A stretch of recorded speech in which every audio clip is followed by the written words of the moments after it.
ভাই একটা সিম খোলার পিন দেন।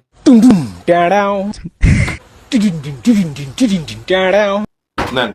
কত ভাই? আর টাকা লাগবে না না ভাই কোন কত দিব? ভাই, এটা সিম খোলার পিন তো, টাকা লাগবে না, নেন।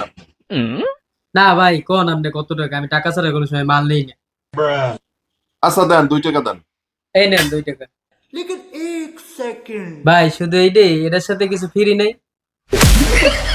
তো ভাই আসছিল আমাদের দোকানে সিম খোলার এই পিনটি কিনতে, নেন ভাই। তো ভাইকে আমরা এই সিম খোলার পিনের সাথে আমরা তাকে ফিরিয়ে দিচ্ছি একটি অ্যামাসফিট স্মার্ট ওয়াচ, নেন ভাই। একটি 20,000 এমপিআর পাওয়ার ব্যাংক, একটি নিক ব্যান্ড, একটি ব্লুটুথ স্পিকার, একটি দামি একটি স্যামসাং ফোন, আর দিচ্ছি আমার এই দোকানের চাবি। খুশি তো ভাই? ভাই কি রাগ করলেন?